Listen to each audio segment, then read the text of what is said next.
Hi everyone, my name is Maureen Green. I'm a licensed therapist in the state of California. Welcome to my YouTube channel and Instagram, Facebook, social media. Thank you for following me. Today's topic is going to be at a request of one of the followers, and it is to discuss how to have a healthy relationship or dynamic with people who have significantly fluctuating moods. So going from extreme high anger to loving behavior and with it momentarily, and really wanting to understand that a little bit more. So I'm going to start by giving some information on folks who struggle with those types of severe alternating responses before we get into skillful ways to respond to folks who struggle with that. So I want to start off by explaining that temperament does matter. Temperament is our biology, is how we are wired before we even arrive onto this planet. So that definitely matters. If we're more sensitive children at birth, if we're more reactive, you can see this as early on as even, kiddos with colic or kiddos who say hello to everyone and have big emotional breakdowns versus those who are sulking and quiet. So that is part of our predisposition. But what matters more in upbringing and development and personality development, emotion regulation development, is how our parents have trained and coached and parented us. And it doesn't have to be biological parents. It could be, caregivers. If you're spending most of your time as children with care providers or grandparents sometimes, or extended family members, then they are responsible for coaching, training, these types of skills. So a lot of people who develop these high swing emotions over time are kiddos really who never really learned how to manage their internal world. So they are externally reactive because they can't really manage the world inside of them. And they haven't been socialized. They maybe have been yelled at, they maybe have been told to go to their room chronically, and they really just never learned. And other times there's, absent parenting. Sometimes we don't think of that as neglectful, but that is neglect. If I don't know how to manage my own emotions, so I'm not going to be able to teach you as a parent. So then you're left with a blank program in your brain. That program never developed on how do I manage my anger? What do I do when I'm very upset? What do I do when I'm sad? What do I do when I'm mad, worried, afraid? I remember one of my boys was really on a worried side, and we used to practice going into a building, the play structure. We take 2 steps and then he'll run back and say, "Mommy, I took 2 steps. Great job. Let's take another step now. I'm counting. I'm going to wave at you from here." And slowly he conquered his fear. That took a lot of time and energy as a parent to teach them how to manage and face their fear. I had another kiddo, his brother, who, as soon as he would lose, he would throw once he was like 5 years old, and he threw the lawn chair in the backyard, and was like, "He's cheating. He beat me in basketball, but he's cheating." And we had to teach him how to manage his anger. He was leaning more towards anger. And so there's a lot of soothing and coaching and validating of emotion, and then really giving them some directions to develop eventually an adult who is well regulated. So message number 1, these folks are just not well regulated. This is not, I took some notes here so I can stay on topic. In order to understand them and come from a place of empathy, you have to know that this is not personal. This is not about you. Oftentimes what they're upset about, it maybe is something you said or did, but it really is triggered by something else. Most kiddos who don't develop these skills as adults also could potentially have traumatic upbringing. So I'm not saying everybody's traumatized who's had these big swings, because I've met people who are not, but they've had absent parenting or emotionally absent parenting, parents who really are unaware of their own sort of inner world, or emotions were not allowed in the house. Like a lot of us grow up that way, we sweep things under the rug, we don't show sadness, you save face, you pretend like everything's okay. Ask how many times as an adult today, when you're asked, how are you? You actually give an authentic answer. Most of us don't. Most of us, like, we say fine and we just move on. I've learned to practice, even myself, just to say, you know what, today is a rough day. I'm kind of feeling low today. Or, I'm feeling really energized today. I don't think they care sometimes, They're just asking to be socially polite, but I'm practicing being in my truth and being aligned with who I am every single interaction. Doesn't work all the time, but that's the intent. So remember, these folks struggle being in their truth because they haven't figured their truth out. It's really hard to live in their bodies. It's not about you, so don't take it personally. There's a book by Miguel Ruiz called The Four Agreements. It's a wonderful book. I was given that book by my friend who, at a very pivotal time in my life, and really put things in perspective. The Four Agreements in that book are a phenomenal foundation for really learning you and detaching from other people's pain. And as a clinician, I had to learn that early on. So agreement number 2 in there is don't take things personally. Taking things personally is the highest act of selfishness. You make the false belief that everything is about you. What people say and do is about you. What people say and do is about who they are, their struggle. It has nothing to do with you. So I'll leave you with that. The next thing I want to say is you are not their therapist.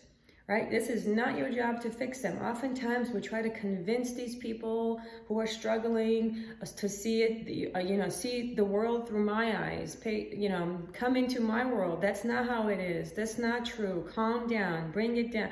It's not going to be effective. Your reality is very different from their reality, and trying to fix them actually makes things worse. If you can, be with the person.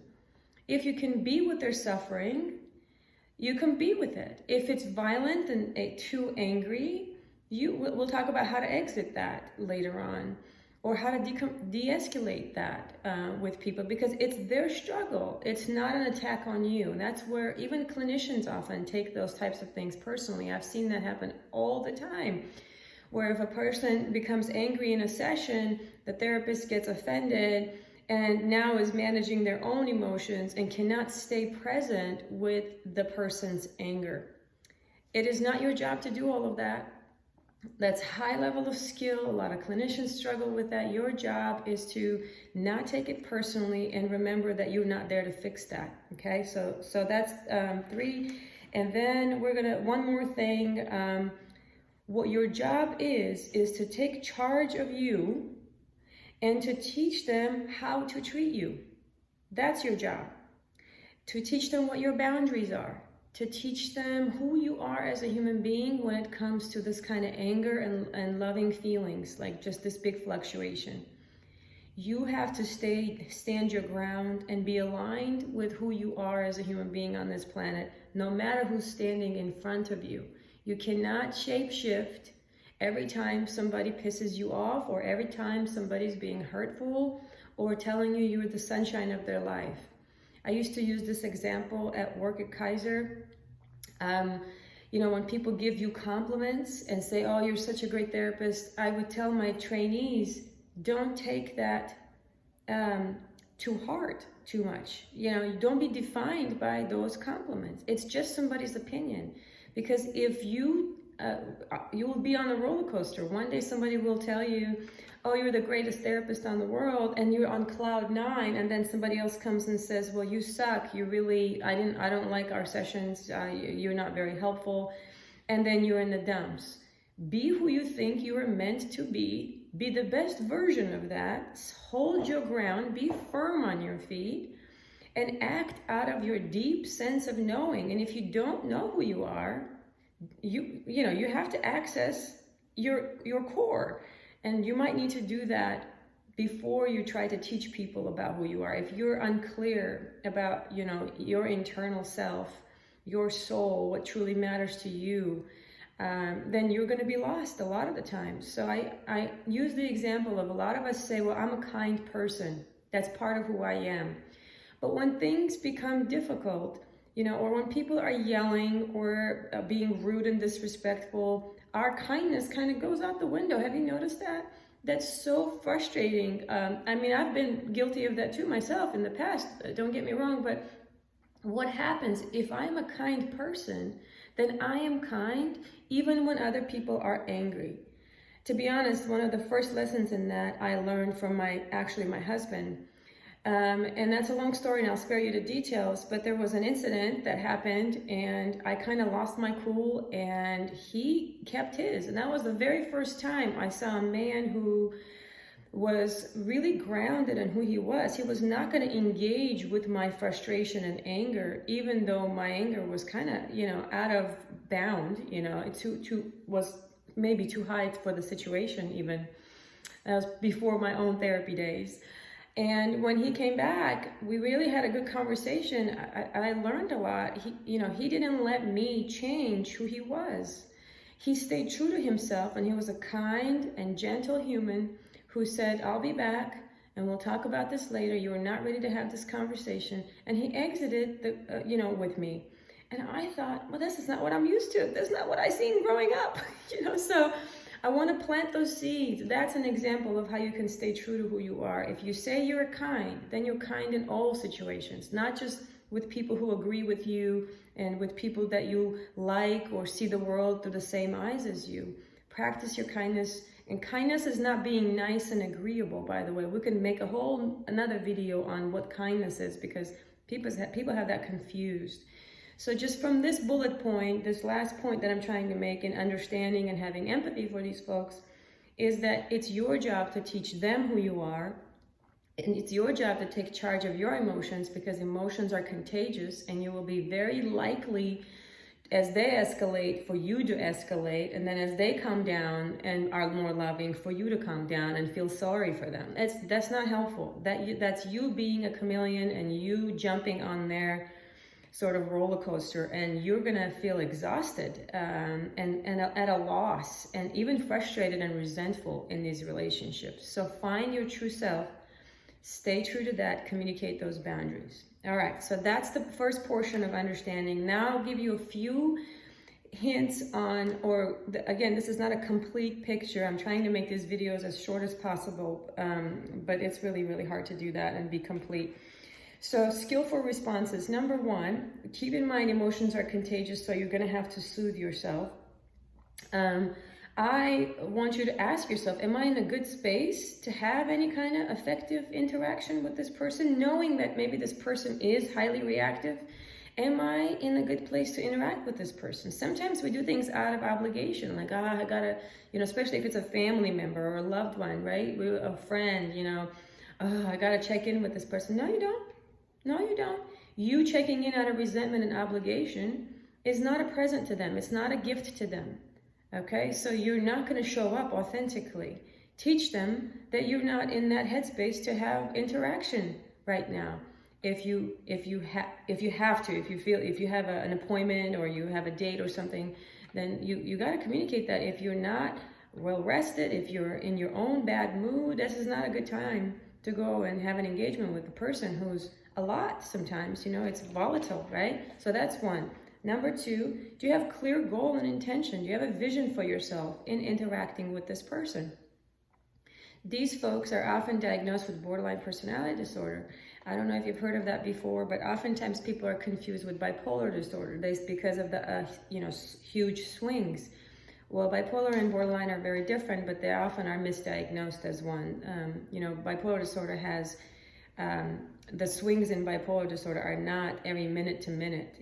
The distinct period of time is about a week, 4 days to a week, consistent of one type of mood, and with a lot of other symptoms that don't match necessarily borderline personality. I'll spare you the details of that, but people with borderline personality struggle interpersonally. So I want you to go into these conversations or meetings or interactions, especially let's say if it's your boss, right? I mean, I've had colleagues who really struggled this way, and it was a lot. It took a lot, out of me to really be concrete, not gray area, just kind of black and white.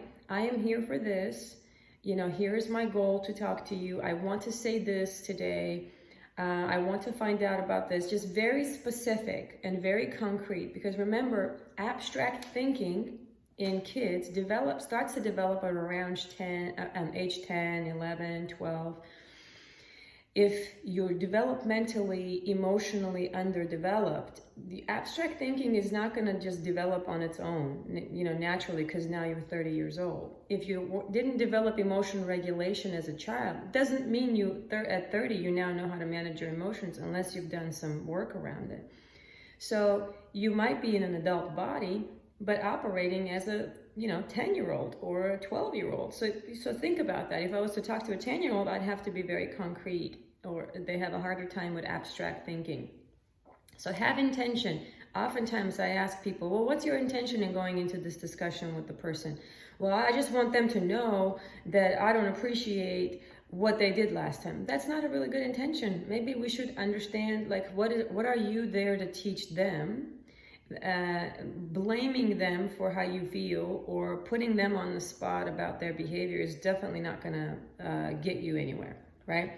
So once you have a clear intention, I did this once, and I knew that all I wanted to do is to convey to this person that their behavior was just very unkind. And next time that behavior happens again, I will have to leave. I'll have to leave the room. I'll have to leave the event, whatever place that's happening, that here's who I am. When I'm talked to that way, when my family is engaged in that manner, I care for you, you're a good person. I know you're not meaning that in a negative way, possibly, but I'm gonna have to leave to take care of me. That's just not something I want to expose myself to. So I appreciate that I just want you to know that. And that's it. Now, the person didn't necessarily have a great response to that, but and kept trying to justify and argue and prove their point. And I said, that's all right. I totally get it. You don't have to explain. I just came here to let you know my limit. That's it. Here's who I am, and here's what I will do when next time this thing happens. Next time you yell, next time you use a word that's unkind, next time you put somebody down in front of me or put myself down in front of me. I'm going to have my own back too, not just other people's back, right? All right. So that goes into the next thing, is having an exit strategy. Do you have an exit strategy out of these conversations sometimes? Because I see too many people just like going in circles and rehashing and trying to prove to the other person that their version of the truth is better, or telling them how wrong they are and telling them how foolish they are. Don't you see what you're doing? You're crazy. One minute you're this way, the next minute you're that way. That is not an effective way to engage, right? So I have to, have clarity and intention with what my goal is, and then I have to have an exit strategy. So if you're ready with those two, an exit strategy could be simply leaving, having a phrase in your mind to say, okay, this has been too much for me. I really need to go. Or I'm going to have to hang up if this continues, right? So that kind of gets me to our next, sort of like summing it up, the last few points is the way you want to communicate right off the bat is validate the person's feelings of overwhelm, anger, by saying things like, I notice that you're really angry right now. I can tell you're very upset. I hear you. That's just an observation and a description of what they're feeling. That's it. That doesn't have to be a long ass response. Okay. I see that you're upset right now. I notice that you're frustrated. Notice their struggle. Offer them some time to think about it. I see that you're really struggling right now. Can I give you some time to sit with that, to help you, reflect more? Can I come back later and check in on you? Again, this also depends on the relationship. I would like to give you some time to think about this, before we continue. I'm going to come back and check on you in a little bit, so to give you some time to cool off. Those are ways, again, multiple ways of exiting conversation, while also just acknowledging that the other person is suffering. They're not trying, even though it might seem like they're attacking you, or they mean that towards you, whatever they're saying. It really isn't. People do what they do because of who they are, remember, and not because of who you are. No one can make me say a bad word to another person. I can allow myself to say that, or I cannot allow myself to say that. If I believe not to speaking to other people that way, then that's on me if I allow myself to violate my own value system and call somebody a name or become angry and rude and obnoxious. That's on me. It's not because somebody made me do it. A lot of people say, well, you made me angry and that's why I did it. No, that's not how this works. Your anger got the best of you and you lost your cool. So no matter what I do, you need to be accountable for your own behaviors. Now, you can't have this conversation sometimes when people are in this volatile state, right? But you can exit it. All right, I'm hoping I'm making sense. Let's see, I think I have one more thing here to say. Once you observe and describe their feelings and their state, you offer some time so that by acknowledging their struggle to remove yourself from the situation. At some point, you can also speak your truth, right? You could say, this is one very important thing because we're a culture of people pleasing and perfecting and, don't want to ever hurt anyone's feelings. We will hurt our own feelings before we will self-sacrifice and sugarcoat things. Don't do that. That's not an authentic way of living life. You're going to be resentful and you're not going to want to be around these people with whom you cannot be authentic. It is so much more peaceful in our bodies if you could say, you know what, John or Jane, whatever your name is, I'm really struggling with this conversation right now. This is really hard for me. I really have to leave now and take care of myself. I can't stay here with you in this anger. So think about what you're doing. You're not blaming them. You're not saying, look what you're doing to me. I'm a victim. I'm just have to, every time I sit here and take it and take it and take it from you, I'm sick of it, which is what we often do, unfortunately, right? Kind of like, it's almost like a martyr. Like, no, you don't need to do that. You don't need to do that. What you can say is, I'm struggling. That's okay to struggle as a human being. As your fellow human being, I would be struggling too if somebody's going off on me. And I can gently say, I really gotta go. I really gotta go to take care of myself. I hope you can find a way to take care of yourself so we can have a productive conversation about this later on. And I gotta let you go right now. Take care. And, set your limit. Speak your truth. Your relationships can improve if you're speaking your authentic truth. Stop people pleasing and sugarcoating and trying to protect someone's feelings. The people are not growing from that, and neither are you. Oftentimes, another last point I'll make, setting boundaries and limits could come very difficult, so people don't have the words for it sometimes. They don't know how to start, and it becomes a command. You need to stop doing that to me. Don't talk to me that way. That's not a boundary. That's a command, and commands do not work. So you can say, when you're calmer, then we can continue our discussion. It's a when and then, and if and then. If this continues, I will have to leave. When you are in a better headspace, then we'll come back and talk. Right now, it's not a good time. So I just dumped a whole bunch of information on you guys. I hope this was helpful. I'm looking for some feedback. It's hard to motivate myself to do these videos if I don't know if they're helpful or not. So please send me some messages either through the YouTube channel or Instagram or Facebook. Let me know what other topics might be helpful. I'll wait for that until the next video. Thank you so much for hanging with me. And if you have any other questions about this topic or want to continue our discussion on the difference between kindness and niceness, which I feel like it's a big dilemma in our country today, we can also do that. Take good care and have a good one. We'll talk to you soon. Take care. Bye-bye.